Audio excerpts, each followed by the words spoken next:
welcome you here tonight for this historic occasion, the announcement of a Libertarian candidate for the United States House of Representatives, Calen Fretz.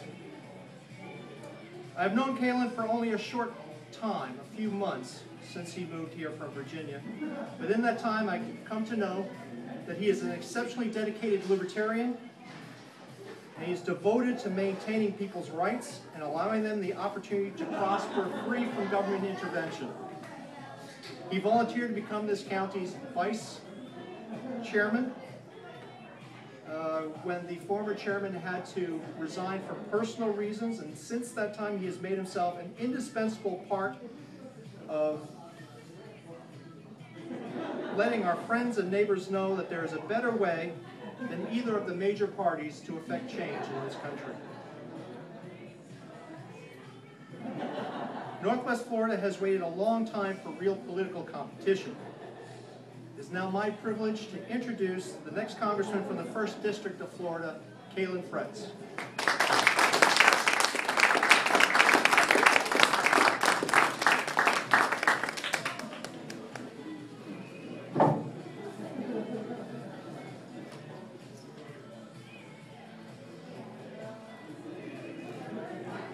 Ladies and gentlemen, thank you all for coming out tonight. My name is Calen Fretz, and first I'd like to quickly tell you a bit about myself and why I'm here. I'm a Christian. I graduated from Virginia Tech with a degree in computer science, and I currently run a small web development company called Alpha Web Presence. I'm engaged to my beautiful fiancée, Allison Hassel, and I can't wait to be married to her in a few short months. I currently serve as the vice chair of the Libertarian Party of Okaloosa County, or we call it the LPOC. I've been engaged in politics for years now, and you don't have to be a rocket scientist to see that the U.S. government is a mess. I'm fed up with the course this great country has taken, and I'm ready to do something about it. The Constitution was written with the intent to put chains on the government, restraining it to only a few specifically enumerated powers. But now, though the roles have been reversed, the government has put the chains on the people. And small business with mountains of debt, taxes, authoritarian encroachments, paperwork, and bureaucracy. I'm on a mission to reverse that trend, so that my children and my grandchildren may enjoy the blessings of growing up in a free society. In the Declaration of Independence, the Founding Fathers declared that the king, quote, had sent swarms of officers to harass our people and eat out their substance. In other words, the government had put its boot on the neck of the American people. The people rose up together and cast off those chains. The spirit of liberty was revived, and it's that spirit of 1776 that I wish to restore. That's why I've decided today to declare my intent to run for U.S. House of Representatives right here in the 1st Congressional District of Florida. Now, if I may allow me to explain some of the reasons I decided to run for Congress. The national debt has risen to meteoric and unsustainable levels. Just paying the interest on the debt alone consumes a huge percentage of our budget. My opponent has been complicit in almost tripling the national debt since taking office only 10 years ago. Let me put this in perspective. From the time the Constitution was signed in 1787 until the time my opponent took office in 2001, that's 214 years, the national debt was only $5.6 trillion. But since then, the national debt has grown to a whopping $16.7 trillion. And my opponent has voted to do so almost, if not every time. The share of this debt is over $48,000 for every man, woman, and child.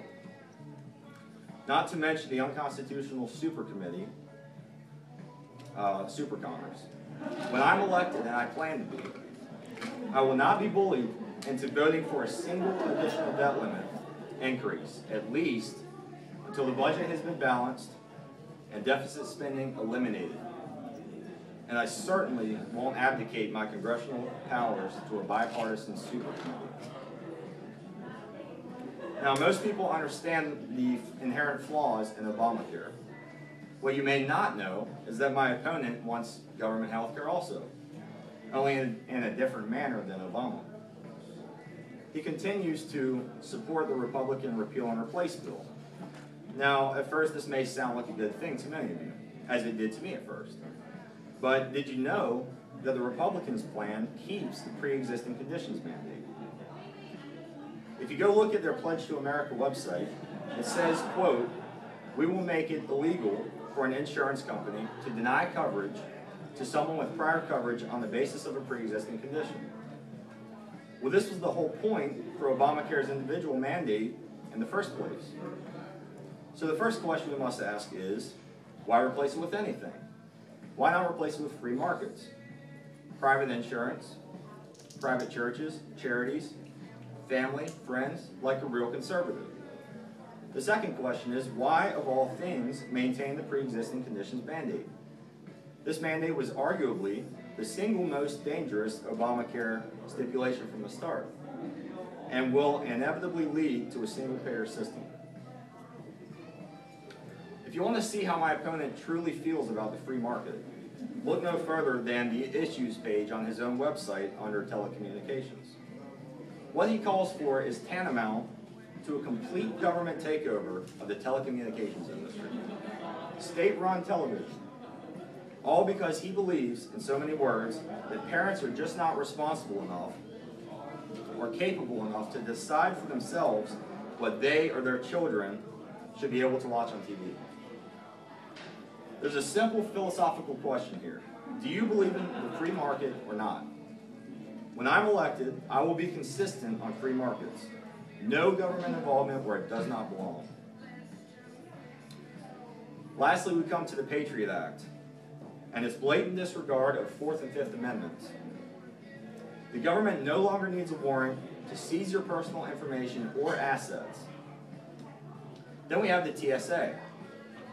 Think of my beautiful fiance here, my little brother, my sister, my mother. In many locations, if they need to take a flight somewhere, the government either forces them into naked body scanners or to endure groping that would be illegal if the government weren't doing it. We here in the Panhandle had our own national debacle with the TSA this past year, with the story of Miss Jean Weber's mother. Many of you may have heard about it.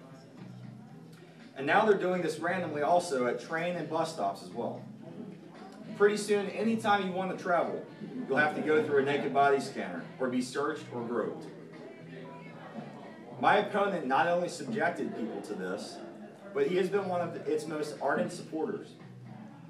To me, it is unconscionable how anyone in Congress can allow their spouse, daughter, or mother to be subject to this sort of physical and emotional abuse. When I'm elected, I will vehemently take a stand against this sort of authoritarian Orwellian action. Does the government work for the people, or do we work for the government? So if you're wondering why I'm doing it, that's why. I'm going to do everything in my power to ensure that in 5 or 10 years, when I have children, they are still blessed with the opportunity to grow up in a free society as I was. I want to walk into Congress and instruct them that George Orwell's 1984 was meant to be a work of fiction, not an instruction manual. I want to restore the spirit of 1776 and what's becoming the age of 1984. I plan to overturn the money changers' tables and be a voice of reason calling out in the wilderness. So what's the common thread here? The rule of law has been broken down, deteriorated, and ignored at a rapid pace over the past decade. This is how all great nations have fallen throughout history.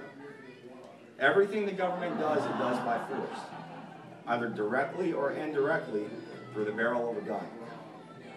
Libertarians want to minimize the use of force and consequently minimize government. We also want to eliminate the government-enabled fraud on Wall Street. We need to stop the looting and start the prosecuting. So why vote Libertarian? For your wallet, for justice, for your way of life. Libertarians want to ensure that this great nation will still be around in 50 years. The more of your money that is taken from you, by the government. The more the rule of law is ignored, and fat cat, white-collar banksters and criminals are left to pillage the citizenry without consequence. The longer our civil liberties are violated every day, the less opportunity the future will have. It's my mission to restore the republic. Let it not be said that we did nothing.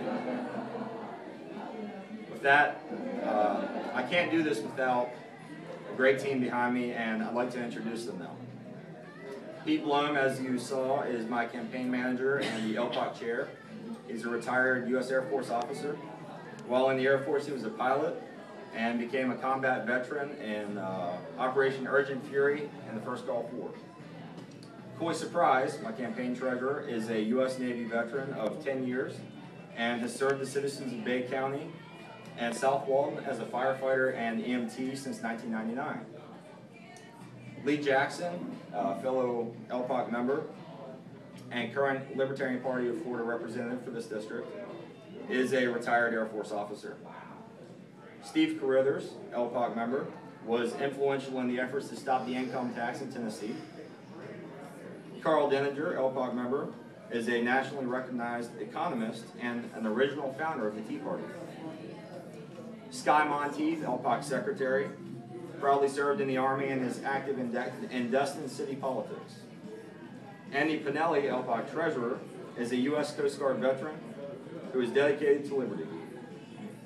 As you can see, we've got a solid and well-rounded team. We're organized and we're dedicated. I'd like to give a special thanks to my fiancée Allison for enduring my incessant politicking, to the LPOC crew, my team, and my family and friends for all their support so far and over the next year, and of course to the Lord for all He has blessed me with. I'd like to remind you all, if you haven't already done so, to grab a business card, sign a petition, and if you feel so inclined, we're also accepting contributions today. You can also do this online at our website, threatsforcongress.com. And actually, tonight at midnight and tomorrow, we'd like to have a campaign kickoff drive, see how much money we can start off the campaign with. We got to buy signs, we got to, there's just a lot of expenses, and every dollar helps. And with that, again, thank you all for coming. I really appreciate it. Thank you.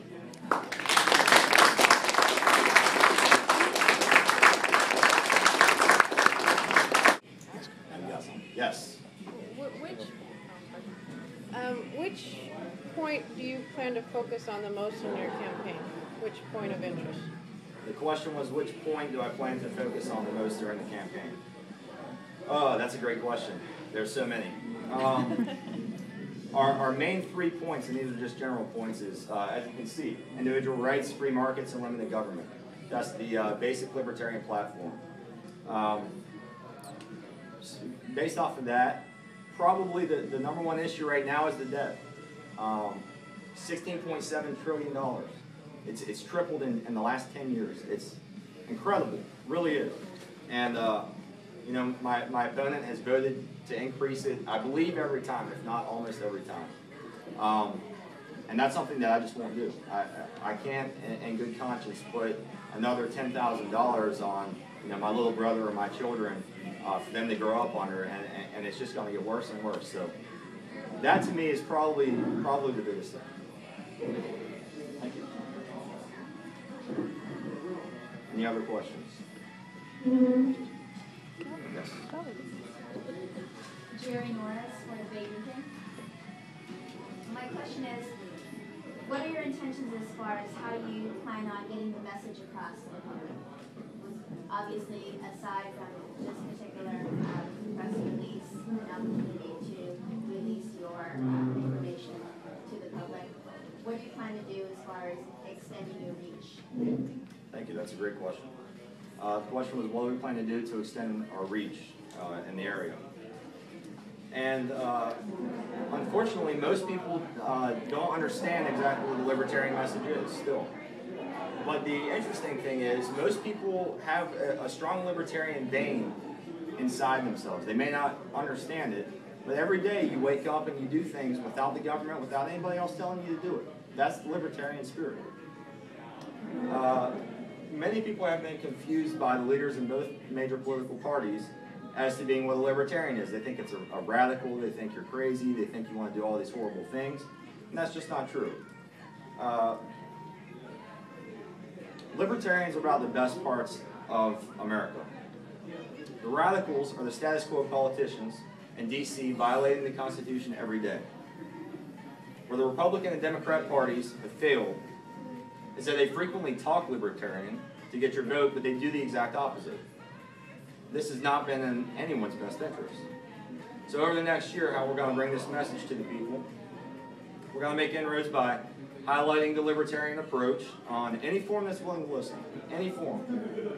We're going to energize libertarians in Escambia, Santa Rosa, Okaloosa, Walton, Holmes, and Washington counties. That's all our counties in this district. To become active and help out their friends and their neighbors. We're going to seek out and speak at any forum that's willing to listen, and in the end, the public will understand that Calen Fretz is who they want to support.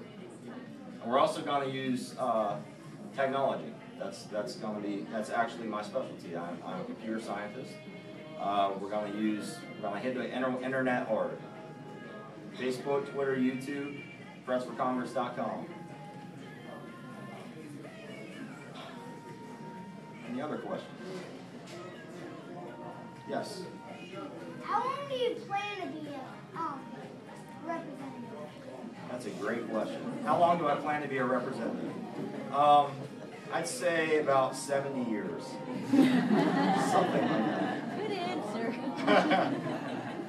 But 2 would be cool. Either way, we'll see. Any other questions? Yes. Yeah, one thing about the Libertarian Party, I'm a Libertarian, they are fairly related to the Tea Parties, and they're promoting limited government. What are your ideas, and do you promote the local Tea Parties also in line with the Libertarian Party? Thank you, that's a great question. The question was, do I support the local Tea Parties? And the answer is absolutely. We have a lot of common ground with the Tea Party, as you mentioned. We're both for limited government. We're both for free markets and individual rights. And I would say one distinction is that the Tea Party started out strong, but it seems to have lost its way to an extent. It kind of became the Republican booster club to an extent, whereas libertarians have stayed principled on our message. We've stayed true to this. My opponent would probably say that he supports the Tea Party, but I don't think the Tea Party supports raising the debt $2 trillion in the past year. So yeah, I would say I'm probably closer to the Tea Party than my opponent, probably by a long shot. Thank you. Any other questions? No, there was one more. Somebody's got one more. No? Okay, well, if there's no other questions, again, thank you all for coming. If you wouldn't mind, grab a business card, sign a petition, and hope to see you all again soon. Please feel free to hang around and socialize or whatever.